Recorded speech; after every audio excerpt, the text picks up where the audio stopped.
Bonjour à tous et bienvenue dans le grand JT de l'éducation. Tout de suite, le sommaire. Il a mené une mission parlementaire sur le recrutement des enseignants du premier degré.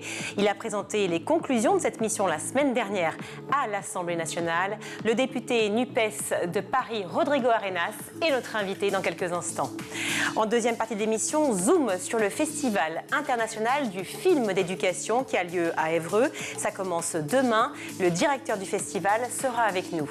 Enfin, comme chaque lundi, on retrouvera Loïc Landreau. Et aujourd'hui, il nous raconte l'histoire du prix Nobel. Loïc, qu'on retrouve tout de suite pour l'actualité en bref.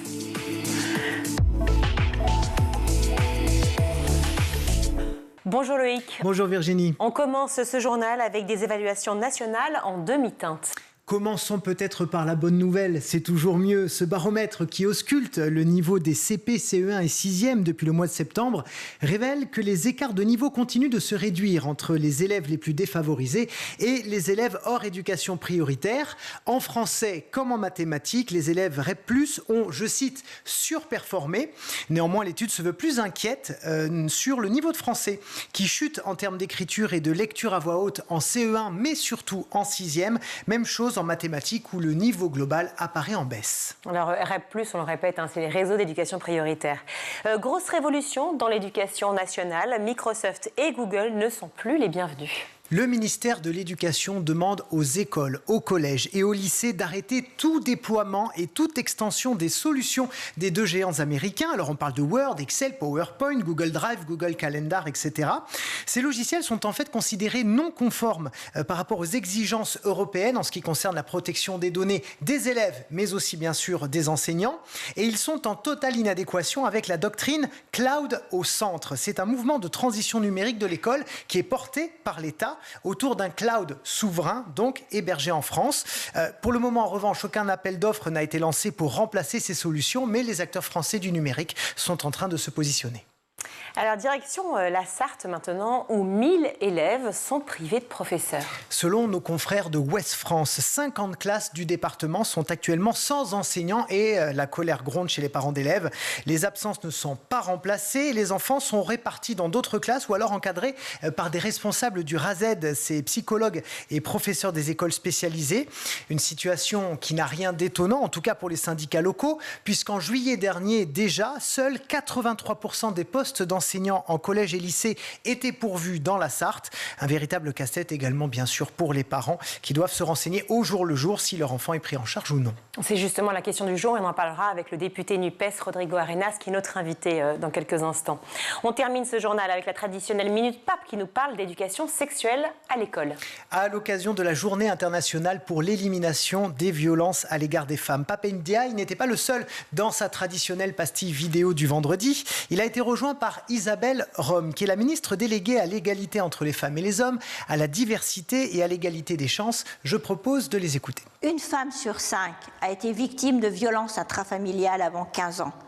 Une femme sur 10 a été victime de violences dans l'enfance, en dehors de la sphère familiale. C'est pour lutter contre cela que je veux que l'ensemble des élèves aient accès au sein de l'école à l'éducation à la sexualité. L'éducation à la sexualité, c'est aborder avec les élèves, en s'adaptant à leur maturité, l'égalité entre les femmes et les hommes, la santé et les droits sexuels des femmes. C'est éduquer aux questions de respect mutuel, c'est éduquer au consentement et au respect de l'intégrité des personnes, à la résolution non violente des conflits dans les relations affectives et amoureuses. À savoir que le 16 novembre dernier, un rapport de la Défenseure des droits a pointé les manquements en termes d'éducation à la sexualité en milieu scolaire, le manque de formation des enseignants, le manque de moyens financiers et la gestion des emplois du temps sont les principaux écueils à sa mise en œuvre. Merci Loïc. Eh bien, quelles conclusions tirées de la mission parlementaire menée sur le recrutement des enseignants du premier degré? On pose la question tout de suite à Rodrigo Arenas, député NUPES de Paris. Bonjour Rodrigo Arenas. Bonjour Virginie Guillaume. Merci beaucoup d'être avec nous. Alors je rappelle que vous êtes député NUPES de Paris, mais je ne sais plus si j'ai à vous présenter parce que tous les spectateurs de School vous connaissent bien maintenant et évidemment la France aussi. Comme je disais, vous avez mené une mission parlementaire sur le recrutement, l'affectation et la mobilité. Je vais bien mentionner les trois termes qui sont essentiels. Des enseignants des écoles primaires. Évidemment, le secondaire est important, mais pour le coup, cette mission était précise sur l'enseignement primaire. Il y avait vous et Cécile Rilhac, députée Renaissance du Val d'Oise, qu'on a reçue ici sur School TV aussi. Vous passez votre temps, et là vous allez hurler, je sais que vous allez me faire les gros yeux, mais à taper sur le gouvernement qui est en place, à me dire en permanence ça ne va pas, ça ne fonctionne pas. Et pour autant, vous menez cette fameuse mission justement parlementaire avec une députée Renaissance et vous arrivez à des constats qui sont les mêmes a priori, puisque j'ai lu évidemment cette mission parlementaire, et même à mener donc cette mission ensemble. Comment on fait pour pouvoir travailler quand on est deux bords politiques différents comme ça ? D'abord, il faut avoir le sens de l'intérêt général. Et ensuite, c'est pas parce que au niveau problémologue, on fait les mêmes constats qu'on a les mêmes solutions. Et ce rapport, c'est aussi des auditions. C'est-à-dire que d'avoir recueilli la parole de personnes qui sont en expertise sur le sujet qui est abordé, c'est-à-dire le recrutement des enseignants en élémentaire, parce que le constat qui est fait, et c'est ça l'histoire, c'est que chaque année, on n'arrive pas à recruter suffisamment d'enseignants pour faire face aux élèves et qu'on a recours de façon de plus en plus importante, soit ce qu'on appelle au contractuel, ou soit aussi à l'incapacité chronique, systémique, de ne pas pouvoir remplacer les enseignants qui sont absents. Donc face à ce constat, à un moment donné, qu'on soit chez Renaissance, à la NUPES ou ailleurs, quand on est un député de circonscription digne de ce nom, on est confronté à chaque rentrée à cette difficulté qui est un serpent de mer qui n'est pas acceptable. Donc la question, une fois qu'on est problémologue, cette solutionnologue, et c'est ce qu'on a essayé de faire avec Cécile Rilhac en auditionnant plein de gens et en produisant un rapport qui a vocation à apporter des réponses en fait. Vous ne serez pas contre de travailler aussi avec le RN si par hasard l'occasion se présentait, en admettant qu'il y ait une mission à faire sur le second degré ? C'est compliqué, mais moi, à titre personnel, c'est difficile. D'abord parce que on vient en politique avec ce qu'on est. Moi, je suis issu d'un exil politique du Chili qui, précisément, avec un coup d'État qui a été mené par l'extrême droite. Donc, il y a des choses douloureuses que j'ai pas encore réussi à dépasser. Donc, peut-être que d'autres le feront, mais moi, ça va être un peu compliqué. Vous comparez l'extrême droite du Chili à l'extrême droite française. Pour vous, c'est la même ? Idéologiquement, c'est la même chose. Il y a les mêmes histoires, les mêmes résurgences. Comme moi, j'ai aussi mon histoire et j'ai aussi mes filiations. Moi, je suis dans la lignée de Salvador Allende, par exemple. Je ne suis pas dans la lignée d'Augusto Pinochet. Et on sait qu'il y a des ponts de communication qui existent. Mais ce que je veux vous dire par là, c'est que ce qui est difficile aussi, c'est que je ne vais pas partir du préalable que pour l'école de la République, il faut faire la différence entre les enfants de parents étrangers et ceux qui ne le sont pas. Donc, la France, c'est pas ça. D'ailleurs, c'est même pas la loi aujourd'hui. Et ce n'est pas non plus les conventions, comme la Convention internationale des droits de l'enfant, qu'on vient de fêter dernièrement le 20 novembre, qu'il s'agit de remettre en question. Donc, dès lors qu'on n'est pas d'accord sur le préalable, c'est que l'école est pour tous les enfants sans distinction, c'est un peu difficile de travailler sur l'école de la République pour toutes et pour tous. Et pour autant, vous allez courir ce soir, peut-être pour voter une motion de censure du gouvernement, une énième motion de censure. Est-ce que la motion de censure va être répétée continuellement ? On peut s'attendre à fêter une 10e, une 20e, 22e ? Ça dépend du gouvernement, en fait. Ça dépend d'Elisabeth Borne. Si elle continue à passer des projets de loi de finances, notamment à travers des 49.3, oui, il y aura une motion de censure à chaque fois. C'est un peu le jeu de ce qu'autorise la Constitution. C'est vrai que la Constitution autorise le gouvernement à passer en 49.3. Et du coup, la seule arme qui appartient au Parlement, c'est celle aujourd'hui d'utiliser une motion de censure. Moi, je pense par contre que l'enjeu, il n'est pas là. L'enjeu, c'est pas réponse à réponse. On n'est pas à la cour de l'école. La question, c'est qu'aujourd'hui, il y a une vraie mainmise de l'exécutif sur le parlementaire, c'est-à-dire sur le législatif. L'enjeu aujourd'hui, c'est la question de la séparation des pouvoirs. C'est d'ailleurs pour ça que je me suis mis en grève pendant le projet de loi de finances. Parce qu'aujourd'hui, moi, je défends le Parlement, je défends les députés à faire leur travail, je défends au fait qu'on puisse discuter des choses. Et ce qui a été le déclencheur pour ce qui me concerne de me mettre en grève, symboliquement évidemment, parce que j'ai continué à travailler comme on fait un peu les soignants, comme on fait les avocats, de continuer à faire notre travail. Mais la question, c'est que le premier budget de l'État est l'éducation, on en parle aujourd'hui, et on n'a pas eu l'occasion d'en débattre en séance publique. Donc on n'a pas eu l'occasion de confronter nos idées, même si à la fin le vote on le connaissait, peu importe. Vous savez, des fois quand on entend les députés d'autres groupes politiques, on évolue aussi dans nos positionnements, on évolue dans la pensée. C'est ça le travail parlementaire, c'est pas être dans des précarés en disant je changerai jamais d'avis. D'ailleurs c'est faux. Moi ça m'est arrivé de voter des amendements de ceux qui soutiennent la majorité d'Emmanuel Macron. Par exemple l'amendement de monsieur Mataï sur la taxe des superdividendes. On a voté collectivement d'ailleurs des lois comme celle sur l'augmentation du réseau ferré, et on en a besoin avec les problèmes de mobilité, les problèmes de voiture. On a voté de mettre une enveloppe supplémentaire pour les retraites. Tout ça, ça a été voté par Parlement. Et le 49.3 l'a balayé. Donc, vous voyez, on est sur des positions qui, sur le fond, sont différentes, qui se matérialisent comme ça, mais j'ai j'ai envie de vous dire, les questions de censure, etc., c'est qu'aujourd'hui, il y a une vraie mainmise de l'exécutif sur le législatif et que la séparation du pouvoir est en train de petit à petit de se déliter et que ça, c'est pas acceptable. En tout cas, c'est mon rôle de parlementaire de défendre le Parlement, ouais. Alors parlons de cette mission justement, la mission flash sur le recrutement, l'affectation et la mobilité des enseignants du premier degré que vous avez donc co-rapporté, si je puis dire, avec Cécile Rilhac de Renaissance. Évidemment, on va parler de ces conclusions précisément. On a parlé des constats. Les constats, il y en a deux principaux. Une réduction du vivier des enseignants justement, des candidats au poste de professeur dont vous avez parlé juste à l'instant, et l'autre, le décalage entre finalement le rêve de devenir enseignant et puis cette réalité du quotidien dont on a parlé si souvent ici dans le grand JT de l'éducation. Ces constats-là, ils sont manifestes. Vous les avez révélés, non seulement vous, par votre exercice, bien entendu, mais aussi parce que vous avez fait quoi? Des auditions de personnel de l'éducation nationale? On a fait des auditions de personnel de l'éducation nationale, on a fait des auditions de chercheurs, on a fait des auditions d'organisations syndicales, on a fait aussi l'audition de personnes sur le terrain. Je pense à ces enseignants qui, à Marseille, sont dans des écoles qui sont moteurs dans le cadre du plan Marseille, qui ont bénéficié de moyens supplémentaires. Mais j'ai envie de vous dire, les moyens devraient être dans toutes les écoles de la même façon, parce qu'il faut soutenir les enseignants qui ont des projets et pas seulement sur des plans expérimentaux parce qu'il y a une crise. Mais il faut bien débuter quelque part aussi. On peut peut-être, et le gouvernement a essayé de faire quelque chose, en tout cas en ce sens, pour pouvoir démarrer à Marseille. Bien sûr, ce que je veux dire, c'est qu'on ne peut pas attendre qu'il y ait une difficulté pour agir. Moi, ce que je prône depuis un certain nombre d'années, c'est que les enseignants font un travail formidable, mais qui n'ont pas forcément les moyens de faire leur travail, soit en termes de personnel, soit aussi en termes simplement de moyens pour mettre en place les projets, ne serait-ce que pour faire une sortie scolaire, acheter le matériel. Tout ça, vous voyez, ça devrait être... En fait, ce qui se passe dans le plan Marseille en grand, ça devrait être la normalité pour toutes les écoles de France. Donc oui, à ce projet, la question, c'est comment on le généralise, mais partout sur le territoire national et pas attendre qu'il y ait une crise pour pouvoir débloquer des moyens. Alors cette mission a d'autant plus de sens aujourd'hui qu'on a fait une brève dans l'actualité en bref tout à l'heure précisément là-dessus, où 50 classes dans la Sarthe n'ont toujours pas de professeur. Malgré l'urgence, malgré l'alerte, il y a déjà 1 an, sur le manque de professeurs à l'école. Comment est-ce encore possible 1 an après les alertes, 1 an et demi même après les alertes lancées? En fait, ça fait plus longtemps que ça. Vous savez, moi, quand j'ai commencé à la FCPE, qui est maintenant un paquet d'années, puisque mon aîné va être majeur dans quelques mois, je me suis engagé là-dessus. C'est-à-dire sur la question des absences non remplacées. À l'époque, j'étais en Seine-Saint-Denis. Donc, on disait que c'est le territoire parce qu'il n'est pas attractif, etc., etc. En réalité, on expliquait à l'époque, parce que les parents d'élèves ont aussi une vraie expertise sur ces questions-là, ils ont un vrai recul aussi et un vrai travail collectif, que ce qui existait à l'époque dans ce territoire, qui est la Seine-Saint-Denis, allait devenir national. Parce que structurellement, le métier d'enseignant n'attirait plus. Donc aujourd'hui, on se rend compte, même dans des territoires où on n'imagine même pas 2 secondes que ce soit possible, eh bien qu'ils sont confrontés au même problème. C'est que c'est un problème structurel.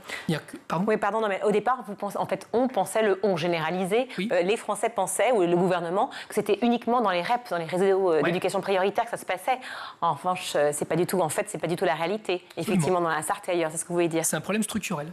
C'est-à-dire qu'aujourd'hui, en plus, vous avez une deuxième difficulté qui rentre à l'heure d'aujourd'hui, qui n'était pas forcément le cas il y a plus de 10 ans, c'est qu'aujourd'hui, on est dans une situation où les salariés peuvent choisir leur travail.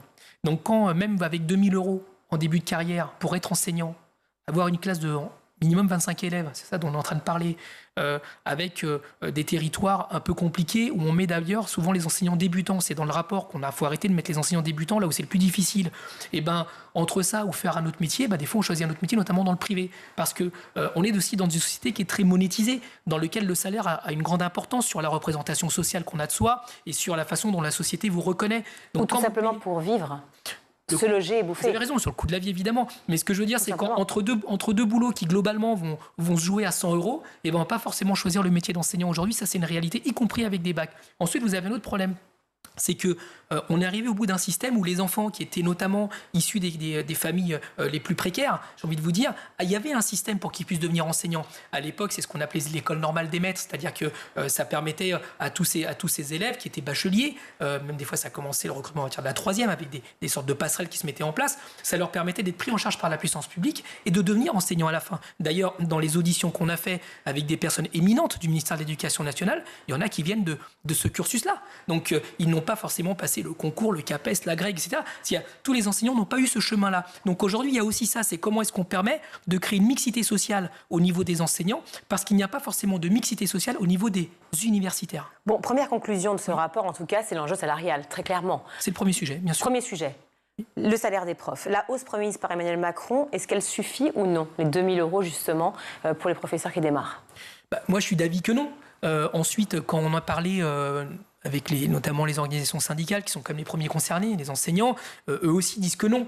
Mais c'est pas pour autant que pour les enseignants, le salaire, il n'y a que ça. Voilà, c'est pas que ça. Il y a aussi le sens du travail. C'est la question première, évidemment, mais il y a aussi le sens du travail. C'est comment est-ce qu'on est considéré, comment est-ce qu'on a les moyens de faire son métier, comment est-ce qu'on sort en fait de cette logique où enseignant, ça devient un emploi et pas Je vais vous dire, Rodrigo, j'ai le sentiment qu'en fait, à chaque fois, on dit c'est pas vraiment l'essentiel, parce qu'en fait, on n'arrive pas à assumer le fait que ce soit important juste de la reconnaissance salariale. Or, cela me paraît essentiel de le redire. Oui, c'est ça. Je vous dis le contraire. C'est que le salaire est quelque chose de central. D'abord parce que vous avez raison, c'est à ceux avec qui on paye ses factures. Donc ça permet simplement d'avoir un logement, ça permet de se nourrir, ça permet d'aller chez le médecin parfois quand on a besoin de mettre sa carte bleue en plus de la carte vitale, quand il y a un désert médical ou etc. ou que les spécialistes pratiquent des honoraires dépassés. Ça veut dire aussi prendre soin de ses enfants. Les enseignants ont aussi des enfants.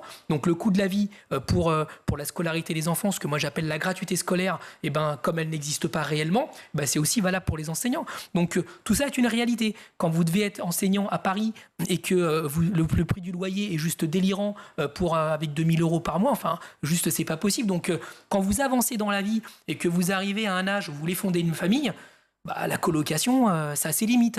Donc, vous voyez, c'est tout ça qui est en ligne de compte. Donc, le salaire, c'est la question centrale. Ouais. On parle effectivement du salaire pour les débutants, les débuts de carrière, mais il y a aussi le salaire pour tout simplement les enseignants qui ont 10, 15, 20 ans de carrière et qui, effectivement, stagnent aussi. C'est pour ça que je vous dis que c'est un problème structurel. C'est vraiment un problème structurel. Il y a tellement peu de candidats pour le concours des professeurs que le ministère a prolongé de 2 semaines la période d'inscription avec une date limite fixée au 2 décembre. Donc là, dans quelques jours. Dans les conclusions de ce rapport, justement, vous proposez de faire évoluer ce concours qui aujourd'hui se fait à l'issue de la 2e année de master. Donc, concours vivement critiqué, notamment parce qu'on a très bien, on peut très bien l'avoir eu sans être convenablement préparé justement à devenir enseignant. Est-ce que c'était une erreur ou pas? L'erreur de faire un concours? Ouais. En fait, oui et non. Le rapport ne dit pas qu'il faut supprimer le concours.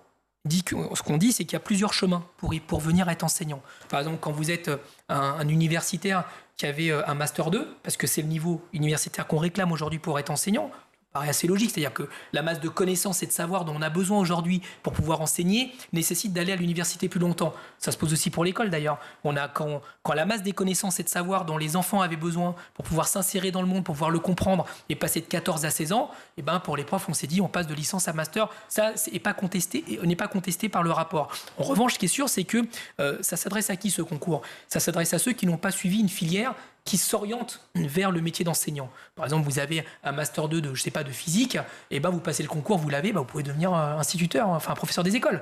Donc ça existera et ça existe toujours. Par contre, il y a d'autres chemins. Il y a ce qu'on appelle les PPPE, c'est-à-dire des recrutements en licence qui permettent d'orienter avec une filière dédiée au métier de l'éducation, de ce qu'on appelle un Master MEF, métier d'éducation et de l'enseignement en France. Donc, c'est pas exactement ça le sigle, mais je le traduis pour qu'on comprenne bien, parce que l'éducation est pleine d'acronymes.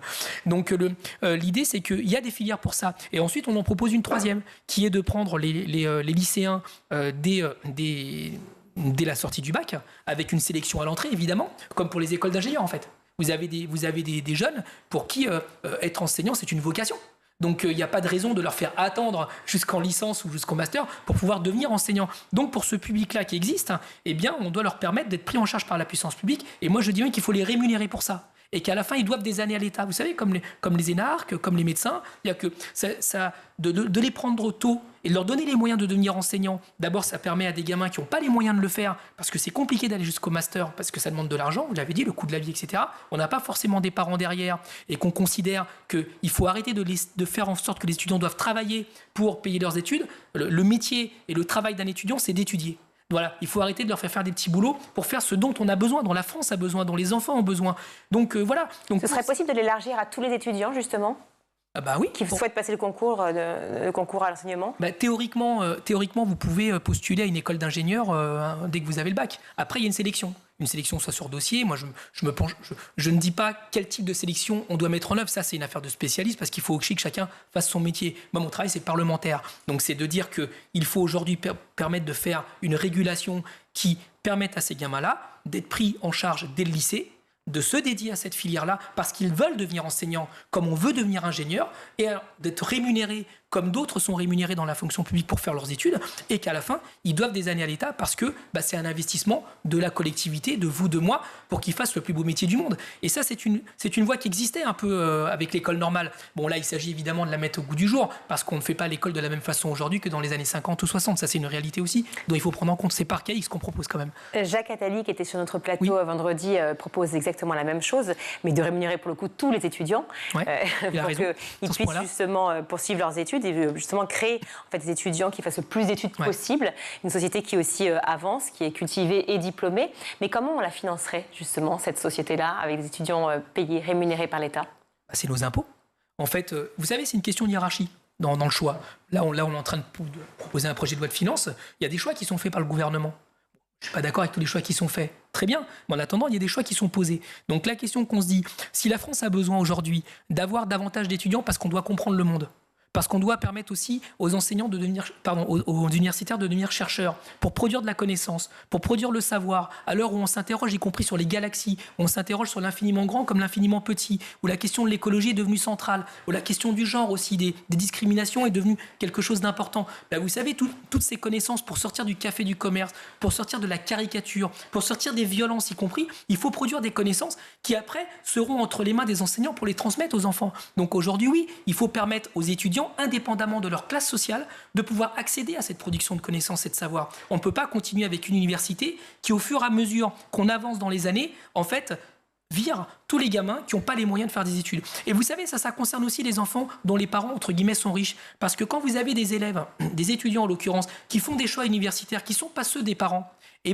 ils peuvent s'émanciper de ce que les parents attendent d'eux, de reproduire, y compris la descendance, comme on dit, par exemple, je suis médecin, tu seras médecin mon fils, ou, etc. Vous voyez, ça permet aussi à ces étudiants-là, à ces jeunes-là, de pouvoir choisir leur propre voie. Parce que le moins qu'on puisse dire, c'est que les représentations sur lesquelles nous sommes, pour certaines, elles sont un peu datées, ou en tout cas, elles nécessitent d'être réinterrogées. C'est ça ce que dit Jacques Attali, et qui en fait plagie à la fois la FCPE, on va faire un peu d'où je viens. C'est pas vous qui plagiez Jacques Attali. Puisque, vous savez, ça, c'est quelque chose qui est très constitutif, notamment à la gauche, c'est-à-dire de l'échiquier politique, c'est-à-dire de permettre aux étudiants d'avoir un revenu pour pouvoir étudier, parce que c'est leur travail, parce que c'est leur métier, et ça va aussi avec la production de thèses. Moi, je me rappelle d'échanges passionnés avec Bernard Stiegler, je crois qu'il a écrit là-dessus, où il faut mettre de budget pour avoir 10 000 thèses en France. Parce qu'on a besoin de produire ça. La critique qu'on fait souvent à la NUPES, je pose la question, je ne juge pas évidemment, mais juste on dit, voilà, vous le dites, il faut augmenter les impôts du coup, ou alors faire un choix spécifique d'impôts, puisque déjà, les Français croulent sous les impôts. Oui. C'est pas, alors pas tous les Français, mais bon, quand même beaucoup, même souvent les classes moyennes, déjà beaucoup, oui, ça, ont du mal à s'en sortir. Et les plus pauvres aussi, parce qu'ils payent des taxes qui s'appellent la TVA, par exemple. Voilà, et donc en fait, du coup, comment ferait-on pour qu'on répartit l'impôt différemment pour pouvoir justement financer ces études? Ce sont des choix. Par exemple, moi je prends souvent l'exemple de l'hôpital. Après 45, on a fait le choix de créer la sécurité sociale. Pourquoi? C'est pas pour faire une institution. C'est parce qu'on a décidé collectivement, nos ancêtres ont décidé collectivement que, avec la carte vitale, toutes les Françaises et les Français et tous nos concitoyens avaient le droit inaliénable de pouvoir se faire soigner. C'est un peu remis en cause avec les mutuelles, c'est un peu remis en cause avec les tickets modérateurs, etc. Tout ça est un peu remis en cause dans ce que moi j'appelle un peu de façon caricaturale, mais qui est une réalité, la commercialisation de la santé. Mais aujourd'hui, il n'y a aucune raison de ne pas se dire que de la même façon qu'on se soigne, entre guillemets, gratuitement avec les impôts, on peut aussi aller à l'université, entre guillemets, gratuitement. C'est-à-dire que vous, moi, nous tous, nous tombons d'accord sur le fait que quand un enfant veut aller à l'université, on ne doit pas lui faire un péage d'entrée. On doit lui permettre d'accéder aux connaissances. On doit lui permettre d'accéder au savoir, indépendamment du territoire dans lequel on est né, ou alors la famille dans laquelle on a grandi. C'est ça l'enjeu. Et moi, je pense que c'est central. Aujourd'hui, comment est-ce qu'on lutte contre les fake news? On lutte avec les connaissances. Donc, si on ne les produit pas à l'université, je vais vous dire, on ne les produit pas sur Facebook. Les syndicats, est-ce qu'ils jouent un rôle important au sein de l'éducation nationale? Évidemment, vous allez me dire oui, mais à quel point, effectivement, ils ont ce poids-là et à quel point, en fait, une mission comme celle-ci, par exemple, celle que vous avez menée, peut jouer sur l'avenir pour les étudiants français, pour nos élèves en France et pour la société de manière générale? Déjà dans les auditions qu'on a eues, mais pas seulement du côté des syndicats, aussi au niveau de l'institution et des gens qu'on a auditionnés, tous considèrent que le dialogue social est important parce que ça s'appelle la démocratie. et que jusqu'à preuve du contraire, on ne veut pas avoir un régime autoritaire. Donc à partir de là, la place des organes représentatifs, c'est-à-dire ceux qui se soumettent à une élection, au travers leur pairs, doivent pouvoir représenter globalement les choses parce qu'il y a aussi une question de recul par rapport à ce qu'on dit. Donc, ce qui était important là-dedans, on a eu notamment sujet par rapport aux mobilités d'enseignants. Je prends par exemple un enseignant qui veut changer de son école vers une autre parce que tout simplement, soit il suit son conjoint ou sa conjointe qui a eu une promotion ou qui a changé de métier, donc il faut pouvoir le suivre pour pas casser la famille en fait, ou alors d'autres qui sont par exemple proches aidants, qui prennent soin de leurs parents. Et bien tout ça aujourd'hui, il s'avère que le barème de mobilité est compliqué, ne prend pas forcément compte intégralement de cette situation. Donc là, il faut du dialogue. Il faut du dialogue entre l'institution, les recteurs, etc., et aussi et par les syndicats. Parce qu'ils permettent aussi de prendre en compte cette particularité et aussi d'expliquer à leurs collègues que pourquoi celui-là et pas un autre, parce qu'au regard des critères, celui-là était prioritaire. Parce que le problème qu'on a dans les mobilités, je donne un exemple, si vous avez beaucoup qui veulent partir, je ne sais pas, de Seine-Saint-Denis par exemple, pour aller en Bretagne, le problème c'est que si en Bretagne personne ne veut partir, il n'y a pas la place. Donc vous voyez tout ça, c'est... La mobilité, c'est quelque chose de national. Donc on a tendance dans notre société à avoir d'abord notre intérêt individuel, mais sauf que l'école, c'est un intérêt général et c'est un intérêt collectif. Merci beaucoup d'avoir été avec nous, Rodrigo Arenas. J'espère que vous allez revenir parce que, évidemment, j'ai encore beaucoup de questions à vous poser, notamment sur la suite de cette fameuse mission sur le recrutement, l'affectation et la mobilité des enseignants du premier degré, qui évidemment est un problème essentiel dans l'éducation aujourd'hui. Merci d'avoir été avec nous. Merci à vous. On marque une courte pause, on se retrouve.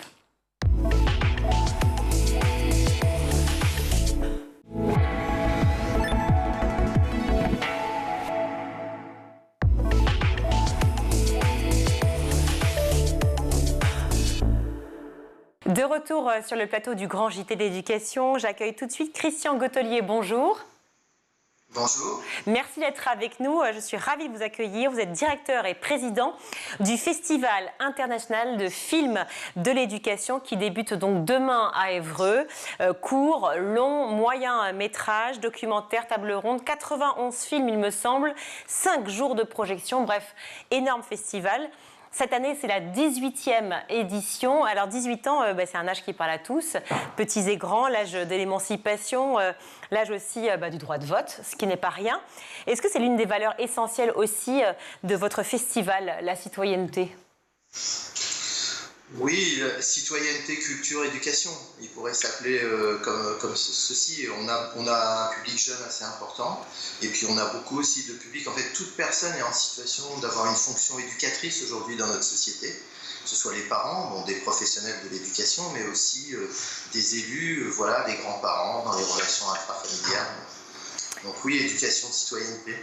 Festival du film d'éducation veut forcément dire aussi sujet engagé. Forcément, lorsqu'on parle de film d'éducation, j'imagine bien qu'on parle de sujets qui, chaque jour, font débat dans la société. On parle d'écologie, on parle de violence, on parle d'histoire, de transmission. Vos films parlent de ces grandes questions sociétales, Christian Gautelier ? Oui, c'est tout l'intérêt du festival, c'est-à-dire le cinéma par les regards croisés de réalisateurs et réalisatrices regarde notre société. Et l'enjeu, c'est quand même de faire grandir un peu tout le monde, c'est aussi de comprendre le monde, de comprendre les autres.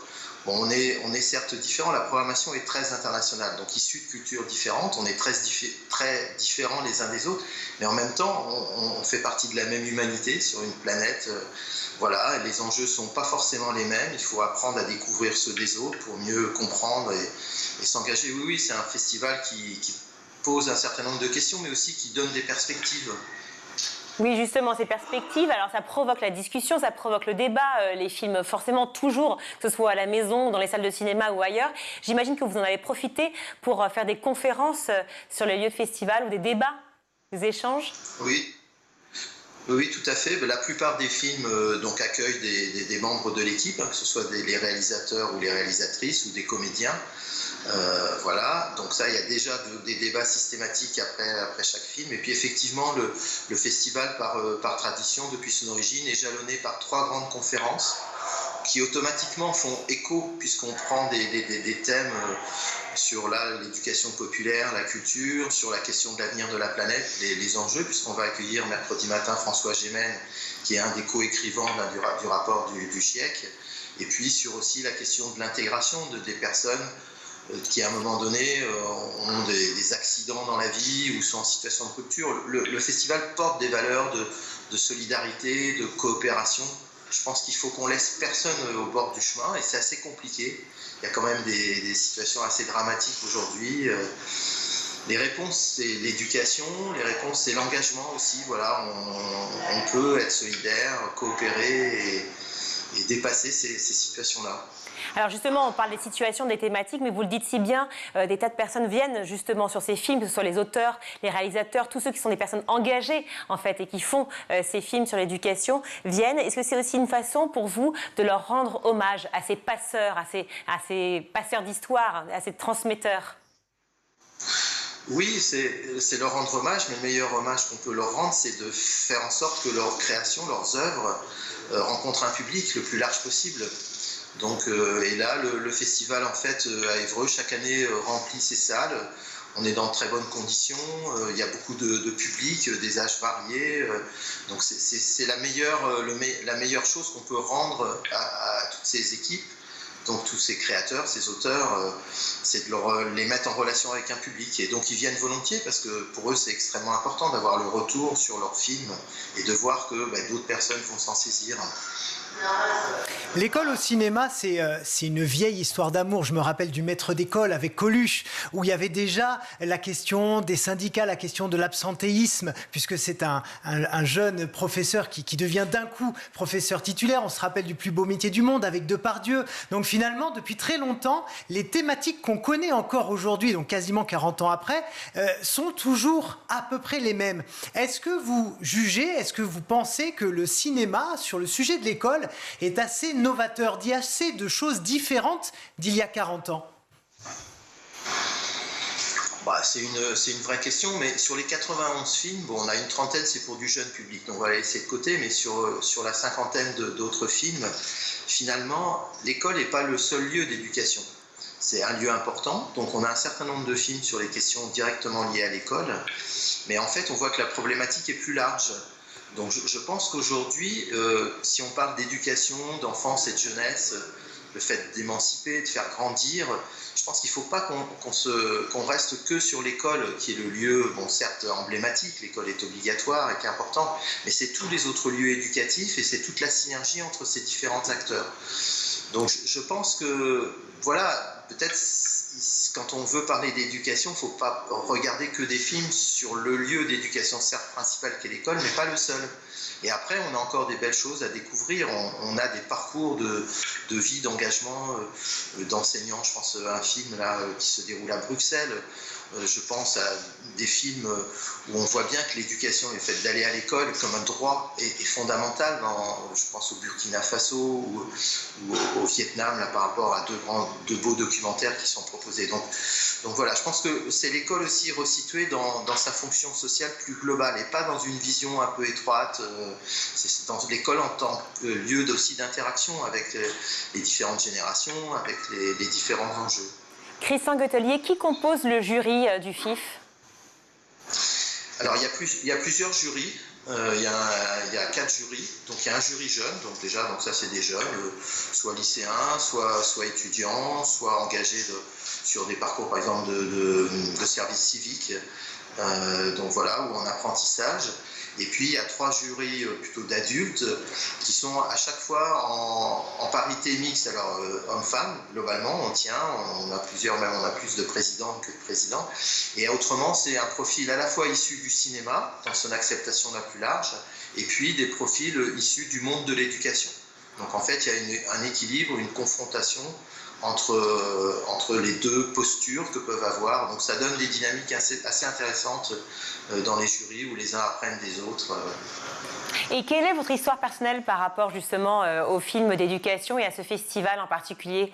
Pourquoi avoir eu envie de le diriger, de le fonder? Déjà, il a été fondé au départ par 3 personnes, ici 3 institutions dont je faisais partie depuis le départ. Voilà, après j'ai toujours été un passionné de cinéma. En fait, ça fait écho, moi quand j'avais 16 ans, j'habitais Niort, on était déjà dans la semaine anglaise qu'on appelait à l'époque, c'est-à-dire que nous on avait au lycée des cours que du lundi au vendredi, et tous les vendredis soirs, en fait, on se retrouvait dans un ciné-club qui était à la FLEP, etc., et qui avait une programmation remarquable d'un point de vue cinématographique. Donc ma culture cinématographique, elle est venue de ce lieu-là, où chaque année on voyait les plus grands films qui sortaient de l'actualité, de l'histoire du cinéma très international. Donc voilà, donc ça crée des passions pour le cinéma, des envies. Puis après j'ai fréquenté un certain nombre de festivals, soit à Poitiers ou à Paris en fonction de mon parcours. Voilà, puis c'est aussi Où vont être diffusés les films qui seront primés? Parce que l'important, c'est aussi l'espace de diffusion des gagnants. Bien sûr. Oui, donc déjà le Festival du film d'éducation, il a cette originalité qu'à Évreux, pendant 5 jours, c'est en fait un peu la tête de réseau, avec des jurys, des prix, etc. Donc une programmation très large. Mais en fait, le festival, il vit tout au long de l'année. Il y a une 30aine d'éditions dans toute la France, que ce soit hexagonale ou d'outre-mer. Donc d'ailleurs sont présents là des équipes de Polynésie, de Guyane, de Martinique, Guadeloupe, Réunion, Saint-Pierre-et-Miquelon. Donc voilà, de l'ensemble des territoires. On a plusieurs éditions aussi à l'étranger. Et donc en fait, tout au long de l'année, nos équipes reprennent ces films-là en diffusion, soit dans des salles de cinéma, soit en proximité de lieux culturels ou des lieux où on va aller vers les publics plutôt.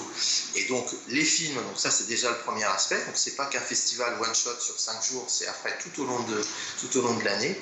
Et le deuxième aspect, c'est que en fait les prix qu'on a, le concept des prix, c'est de l'achat de droits. En fait, c'est une espèce de troc, c'est-à-dire que tous les films primés, à travers les prix monétaires, la somme d'argent qu'on remet avec les distributeurs ou les ayants droit, fait qu'on s'engage à les rediffuser dans tout ce réseau de nos 30 éditions. Donc voilà, donc ce qui fait qu'on va relayer au-delà la sortie d'un film, nous on va avoir une répercussion. On achète aussi des droits médiathèques pour les écoles, pour les lieux éducatifs, les espaces de vie sociale, les centres sociaux, voilà, qui là aussi donneront une durée de vie assez importante aux films. Merci beaucoup pour toutes ces précisions, Christian Gautelier. Merci d'avoir été avec nous sur le Grand JT de l'éducation. Je rappelle que le Festival international du film d'éducation débute dès demain, et ce pour 5 jours. Et puis on peut retrouver évidemment les films, comme vous l'avez dit, tout au long de l'année. Merci d'avoir été avec nous. Merci à vous de m'avoir invité. J'étais ravie. Allez, tout de suite, c'est à vous, cher Loïc, pour la chronique. Cher Loïc, cette semaine, on va parler de l'histoire du prix Nobel avec une nouvelle anecdote qui nous fera tous briller dans les dîners, il paraît. Tant mieux, hein, j'ai hâte. Enfin Enfin, je vais pouvoir briller grâce à vous. Je prépare vos fêtes de fin d'année. Merci, Loïc. Voilà, ne me remerciez pas, ça vous évitera les discussions politiques un petit peu gênantes. Au moins, vous aurez quelque chose à raconter. Je ne sais pas si je préfère. C'est un choix. Dès que ça devient politique, vous savez que quand même... C'est un choix que ça peut vite être un petit peu... Bref. Mais c'est surtout que dans la majorité des programmes scolaires et dans quasi toutes les matières, on étudie beaucoup les prix Nobel à l'école. Donc je vais effectivement vous raconter comment l'inventeur de la dynamite est devenu le symbole de l'excellence culturelle et intellectuelle dans le monde. Et alors tout commence en 1833. C'est l'année de naissance d'Alfred Nobel. Oui, à Stockholm, il est issu d'une famille d'industriels et de chercheurs. Son père, par exemple, a inventé le contreplaqué. Voilà, ça, vous pouvez le placer entre la dinde et le fromage. Nickel, vous avez au moins 10 minutes de conversation. Vous voulez que je parle de faux, quoi. Non, mais oui. C'est ça. Et c'est intéressant néanmoins. Et comme tous les aïeux de la famille Nobel ont fait fortune dans l'armement et les mines, naturellement, notre petit Alfred, il se destine à la chimie appliquée aux explosifs. À 17 ans, il débarque... Quittez ma province, je ne pouvais pas m'empêcher de la faire. Oh, Charles. Et oui, il débarque à Paris et il est hébergé chez un chimiste qui lui parle de la nitroglycérine, qui est un explosif qui vient d'arriver, très dangereux parce que très instable à cette époque-là encore, découvert 3 ans plus tôt par un de ses jeunes élèves italiens. Et ça l'intéresse beaucoup, notre ami Nobel. Disons qu'il voit tout de suite une source de profit assez importante et il rentre en Suède avec l'ambition que la nitroglycérine devienne plus stable et plus facile à transporter, puis surtout d'en produire à l'échelle industrielle. Le souci, quand on manie et puis qu'on fait des expériences avec des explosifs. Ça explose. Oui, c'est un petit peu le problème. Au cours d'une expérience, Nobel souffle une partie de l'usine familiale et même, il tue 5 personnes, dont son frère cadet. Mais ce qui est pas mal avec ce brave homme, c'est que ça ne l'arrête pas. Hein, il continue de travailler, il met au point son projet et quelques années plus tard, il invente le détonateur qui va donc permettre de déclencher les explosifs à distance. C'est toujours mieux niveau sécurité. 1865, il ouvre la première usine au monde à fabriquer de la nitroglycérine et 2 ans plus tard, il arrive à l'enfermer et à la stabiliser sous forme de bâton. Voilà, la dynamite était née. Mais vous nous parliez d'une anecdote incroyable, c'était pas ça quand même. Femme de peu de foi. Vous ai-je déjà déçu ici sur ce plateau? Attendez Jamais. un peu. Vous êtes gentil. Jamais. En fait, au fil des années, son invention est sous le feu des critiques. Lui, il est sincèrement persuadé que la dynamite peut stopper les guerres et faire avancer le génie civil. Et c'est vrai qu'elle est très utile et très utilisée pour creuser des tunnels, des carrières, fabriquer des routes, des canaux, etc. Sauf que c'est pas toujours très fiable. Et il y a beaucoup d'ouvriers, malheureusement, qui périssent ensevelis ou soufflés par des explosions. Et évidemment, j'imagine que les grandes puissances lui en commandent énormément. Eh bien oui, mais bien sûr, c'est une des armes les plus létales à l'époque. Et sur un champ de bataille, imaginez le carnage que ça peut faire. Donc, Alfred Nobel, à cette époque-là, il a clairement l'image d'un marchand de mort. Et le 12 avril 1888, elle commence là, l'anecdote, vous pouvez noter à la maison. 12 avril 1888. Pour les fêtes de Noël, donc. Voilà. L'un de ses autres frères meurt à Cannes. Donc c'est son frère qui meurt, sauf que le Figaro pense que c'est Alfred Nobel qui est mort. Et donc, le journal publie ceci. Un homme qu'on ne pourra que très difficilement faire passer pour un bienfaiteur de l'humanité est mort hier à Cannes. C'est un tout petit extrait, je vous passe toutes les insanités qu'il y a dans l'article nécrologique originel. Et là, notre Alfred, il n'est pas mort. Et lui, en plus, est un pacifiste convaincu. Donc il lit l'article. Et il dit, mais c'est pas possible. C'est ça, en fait, ce qu'on pense de moi. Et c'est ça qu'on va écrire quand je vais mourir. C'est le message, c'est ce que je vais laisser au monde. Ça, il dit, mais ça n'est pas possible du tout. Ça ne correspondait pas à ce qu'il avait dans le cœur réel. Parce que c'était, je vous le redis, un pacifiste convaincu. Qui a quand même tué 2 de ses frères. Alors non, il y en a un, il est mort tout seul. Celui à Cannes, il est mort tout seul. Pardon. Le cadet, oui, il est mort lors d'une expérience, malheureusement. Donc quand même, Alfred Nobel, grosse claque à ce moment-là. Et à la fin de sa vie, de toute façon, il ne peut que constater que son invention n'a pas du tout apporté ni la paix ni le bonheur à l'humanité. Donc en 1893, il écrit un premier testament dans lequel il précise vouloir créer un prix qui récompense une découverte scientifique qui permettrait d'instaurer la paix dans le monde. Voilà, c'était ça originellement le prix Nobel. Et 2 ans plus tard, il rédige un Nouveau Testament dans lequel il lègue toute sa fortune à la création d'un prix qui récompensera de grands bienfaiteurs de l'humanité dans 5 domaines. La physique, la chimie, la physiologie ou la médecine, ça marche ensemble, la littérature et la paix entre les nations. Le prix Nobel, cette fois, est né. Et voilà donc comment l'inventeur de la dynamite s'est racheté entre guillemets, une conduite en inventant le prix Nobel, qui est aujourd'hui, bien sûr, la récompense ultime pour n'importe quel intellectuel et homme de culture. Mais c'est quand même drôle que ça vienne, voilà, d'un terrain où il a créé peut-être l'arme la plus destructrice de son époque. Et il s'est dit, il faut quand même que je fasse quelque chose pour me rattraper.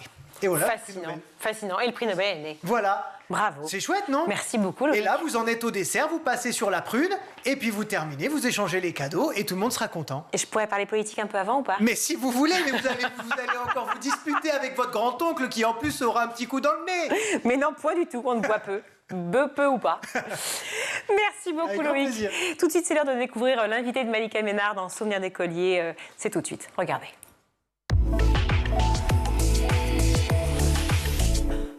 Bonjour à tous et bienvenue dans Souvenirs d'écolier. Chaque semaine, je reçois une personnalité qui se confie sur son enfance et sa scolarité. Avec moi cette semaine, Merwan Bounekraf. Bonjour Merwan. Bonjour Malika. Alors, le nom de famille? Pas un accro, pas un dodane, pas une faute de prononciation. Et pour ça, give me 5. Et give me 10 même, because c'est très rare. Alors, t'es chef cuisinier. On t'a découvert en 2019 pendant la 10e saison de Top Chef dans la brigade de Jean-François Piège. Ouais. Mais t'as plus d'une corde à ton arc. T'as fait du stand-up une fois dans ta vie. Ouais. Mais apparemment, on t'en parle souvent. T'as publié 2 livres. Ouais, exact.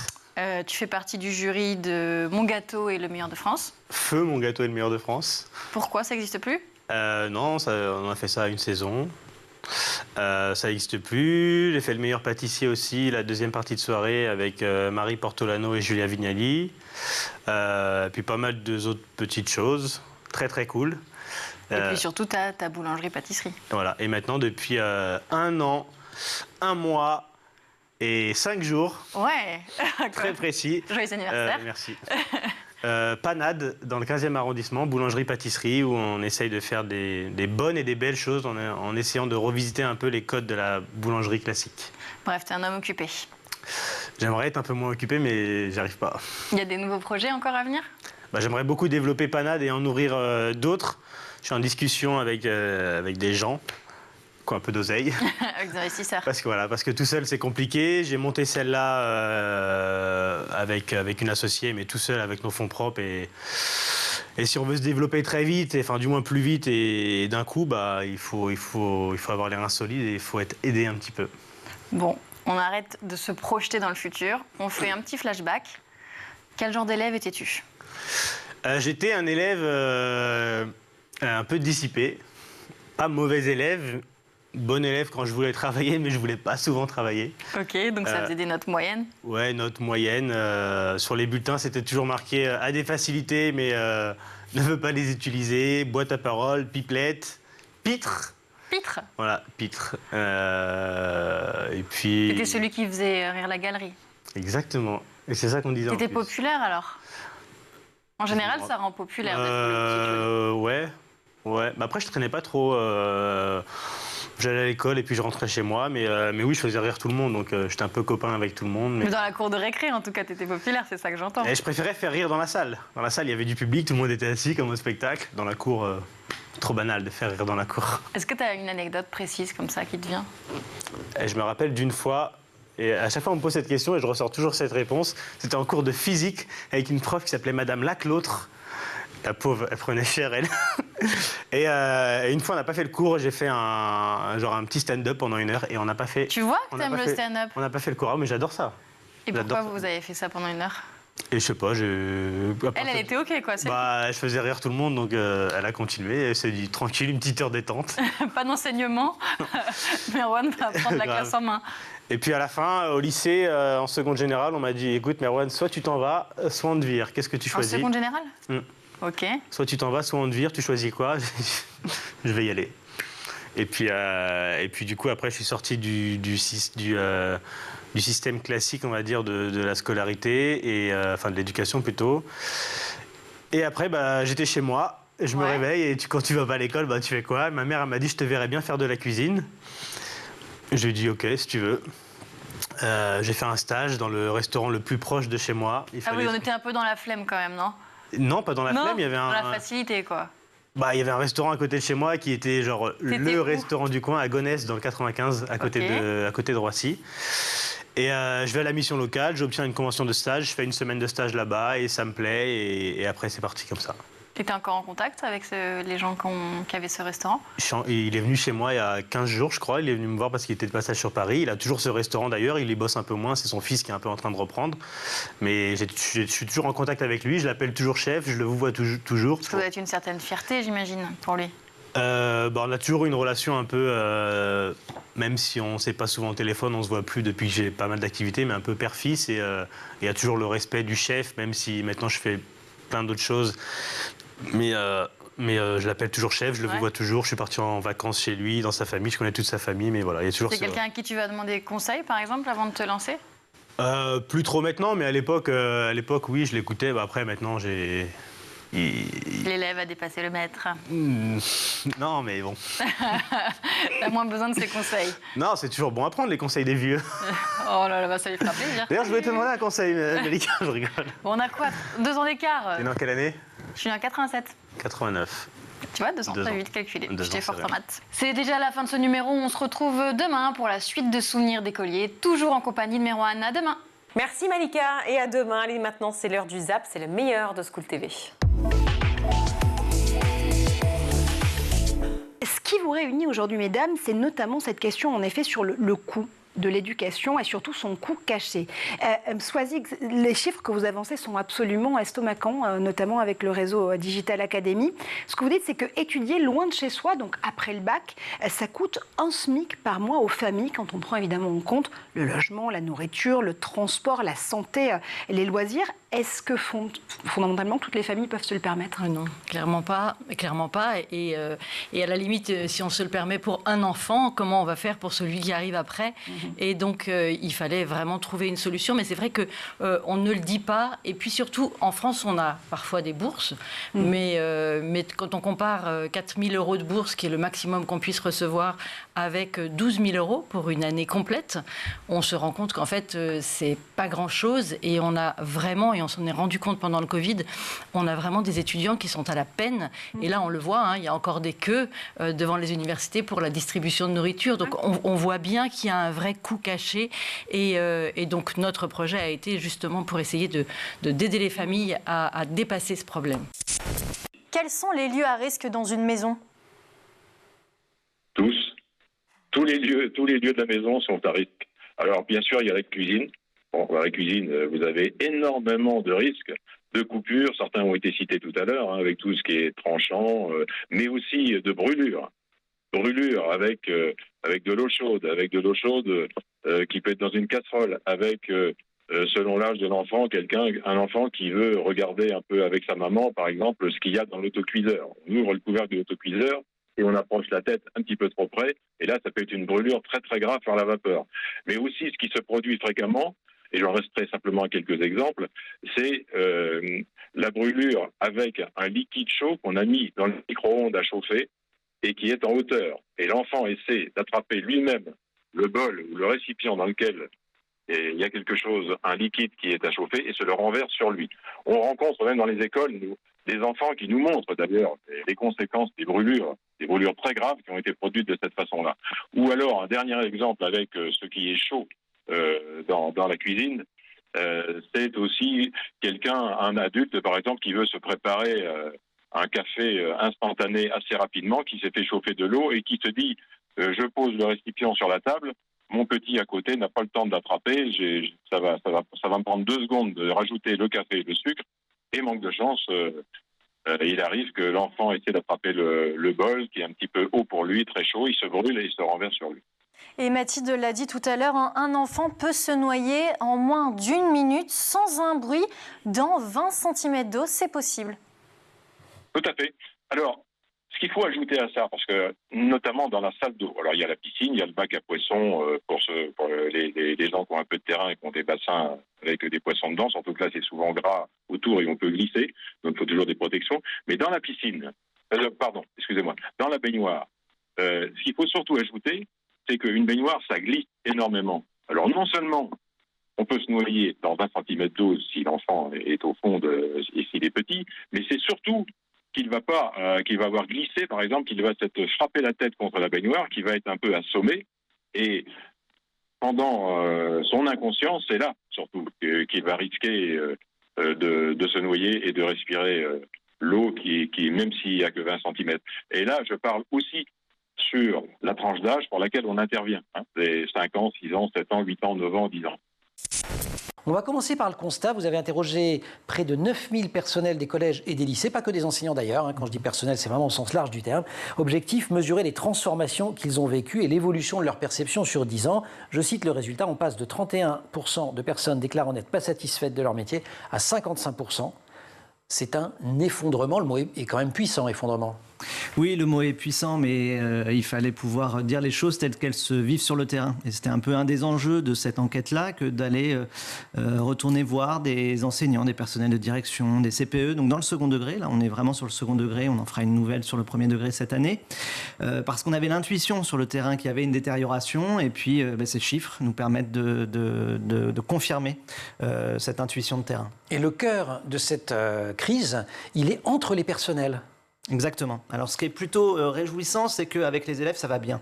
Et ça, je crois qu'il faut le dire et le répéter. Les enseignants, comme les autres personnels, vont bien avec les élèves. Ils sont plus de 80% à considérer que ça se passe bien, voire très très bien avec les élèves.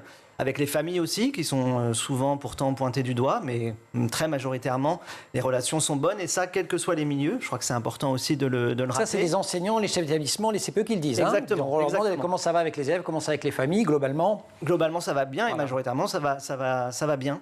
En revanche, entre adultes, voilà, il y a une détérioration qui est très nette. On est à des chiffres plus 10%, plus 15% sur des aspects négatifs entre maintenant et puis il y a 10 ans.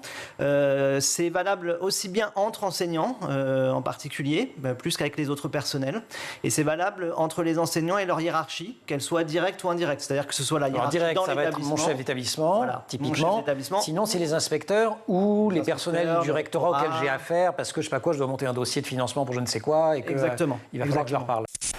C'est vrai qu'on se pose beaucoup de questions sur le soutien scolaire et le prix, le juste prix de ce soutien scolaire. 23 pays qui sont comme des postes d'observation pour vous, encore une fois, avec cette plateforme de soutien scolaire. Est-ce que vous observez le même phénomène partout, dans tous ces territoires-là? On a besoin de soutien scolaire, mais en même temps, on ne sait pas quel est le bon prix à y consacrer.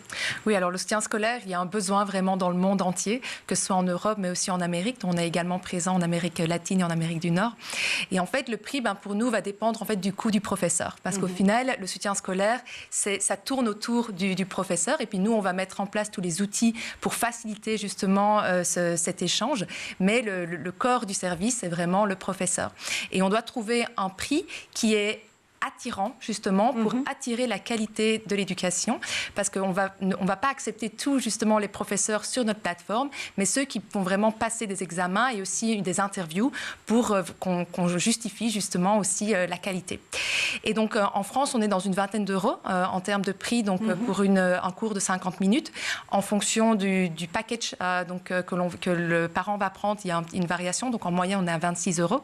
Mais ceci pourrait même être encore plus bon marché avec, par exemple, l'aide du gouvernement aussi. On parle de crédit d'impôt sur tout ce qui est soutien scolaire en présentiel. Oui, il me semble que le crédit d'impôt avait été notamment accordé au moment des confinements à l'éducation en ligne et aux plateformes de soutien scolaire en ligne là aussi. Exactement. Donc, durant la pandémie, l'éducation en ligne était vue comme une solution, une alternative à 100%.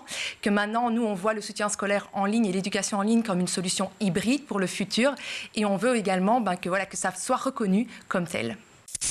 Quel jeu utilisez-vous pour attirer la curiosité des élèves? Alors, par exemple, on utilise le jeu de 8 familles, donc ça correspond aux 8 dangers qu'on a déterminés au départ. Voilà. Donc les enfants jouent avec ce jeu de 8 familles, et sur chaque carte, par exemple, je peux en présenter une ici. Voilà, vous avez un danger qui est représenté sur la carte, qui permet aux enfants, quand ils ne savent pas vraiment lire, de regarder déjà la photo qui est sur la carte, afin de trouver sur la carte suivante le père, la mère, et d'établir donc toute la famille comme un jeu de famille classique. Voilà. Il est important, si vous voulez, comme c'est un sujet un peu anxiogène vis-à-vis des enfants, de travailler sur des choses très concrètes, légères, avec humour, le jeu. Et c'est pour ça qu'on a opté pour ce type de pédagogie-là. Donc on a conçu une dizaine d'outils pédagogiques comme ça, locaux, au niveau de l'unité locale de la Croix-Rouge. La scolarité que l'on mène là, et je peux vous le dire sans trop de prétention, elle est unique. Elle est unique par sa durée, et puis également par le contenu, puisque tous les outils pédagogiques ont été conçus par nous-mêmes.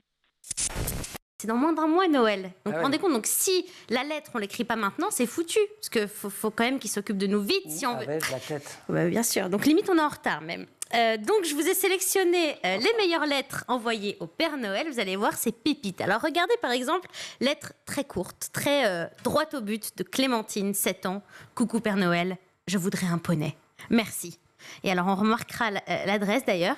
Donc, 14 avenue de la Banquise, 95 300 Bruckflûte. Donc, la ville est un meuble Ikea, en fait. Le tout en Laponie. Alors, autre petite pépite. cher Papa Noël, si tu m'apportes des cadeaux qui fonctionnent avec des piles. Alors celle-là, on l'a pas cette photo, c'est moi qui vous la lis. Parce que c'est de l'anglais, ça. Voilà, cher Papa Noël, si tu m'apportes des cadeaux qui fonctionnent avec des piles, s'il te plaît, apporte-moi des piles. Eh ouais, bon sens. Encore une autre. Alors celle-là, je la traduis, on va la voir. Cher Papa Noël, comment vas-tu? Moi, ça va. Voici ce que je veux pour Noël. Et là, il a recopié à la lettre près le lien du jouet qu'il veut. Donc bon courage aux parents pour tout retaper sur Internet. Ensuite, il y a celle qui sait ce qu'elle veut et qui se donne les moyens d'y arriver. Pas de bonjour, pas de s'il te plaît, pas de au revoir, un mot. Juste un mot écrit en 16 langues différentes, un chat. Elle veut un chat, donc si c'est pas clair. Et enfin, il y a la lettre de la petite Emma, 28 ans, que je vous lis, parce que c'est bien. Donc, je l'ai en ma possession. C'est vrai, vous avez 28 ans, vous? Tout à fait. D'accord, j'ignorais. Eh bien, maintenant, vous le savez. Voilà. C'est quand votre anniversaire? Le 30 mai. 30 mai, il faut qu'on se le note, ça. Alors, cher Père Noël, j'espère que tu te prépares bien pour le marathon qui t'attend dans quelques jours. Que c'est gentil. Prends des forces, car c'est comme moi quand je fais du sport, c'est tellement rare que ça va te demander un effort considérable. Pour ma part, je n'ai toujours pas lâché le dos. Théodore, je le veux encore et toujours, ce petit chien. Pas besoin de piles, plus facilement transportable qu'un poney. Pas de lien à recopier, mieux qu'un chat, c'est facile. S'il te plaît. Donc, je te promets d'être sage toute l'année. Bisous. La vision des Digital Academy, c'est vraiment de se dire qu'on est sur une perspective holistique. On prend en charge l'ensemble du parcours de l'étudiant ou de l'étudiante sur ses études supérieures. C'est ça. En fait, l'idée, c'est de rapprocher l'université de l'étudiant, puisque l'étudiant ne peut pas y aller, et donc de créer dans les villes des mini-campus universitaires, tout équipés d'ordinateurs, et y mettre du coaching, parce que c'est très important de mettre de l'humain dans l'informatique, enfin dans les outils. Et donc, en fait, on rassemble tous les étudiants. Ils font le cursus de leur choix, mais tous ensemble. Donc, c'est très enrichissant. Ils se font un vrai réseau tous ensemble. On y ajoute aussi des cours de conversation en langue étrangère. On y ajoute des cafés-débats avec des chefs d'entreprise, avec des élus, avec des artistes. Et on crée un mini-campus dans la ville pour apporter cette solution. Et au final, ça coûte à la collectivité 3 000 € par an et par étudiant. Lui, l'étudiant seul, va payer moins de 1 000 € par an sa formation, puisqu'il va payer lui-même sa formation au CNED ou à l'université, ou à d'autres partenaires avec qui on a monté des partenariats à coût négocié. Mais donc, ça coûte à l'étudiant moins de 1 000 € pour l'année, et ça coûte à la collectivité à peu près 3 000 €. Voilà pour le ZAP, c'est la fin de ce grand JT, cher Loïc. Oui, c'est passé vite. Oui, très, grâce à vous. J'ai adoré cette anecdote sur le prix Nobel. C'est vrai? Non, franchement, je le garde effectivement pour Noël. Eh ben super, je vais essayer de vous en trouver d'autres là. Je vais vous faire un calendrier de l'Avent des anecdotes. Peut être pas mal ça. Bien, mais il faudrait revenir plus souvent, vous le savez ça. Oui, alors ça tombe bien, je suis là mercredi. Ah, c'est bien ça. Ben voilà quelle belle nouvelle. Merci pour la fin de ce JT, j'adore. Alors canal 247 sur les Freebox pour nous retrouver, schooltv.com aussi évidemment. Vous nous écrivez, on vous répond. Aujourd'hui, l'équipe à la réalisation, c'est Xavier Sanchez. Au son, c'est Saïd Mamou. Le maquillage, c'est Colline Hamel. Et la rédaction, Emma Guessel et Agathe Delannoy. Merci à vous tous de nous suivre et on vous embrasse. Bye bye.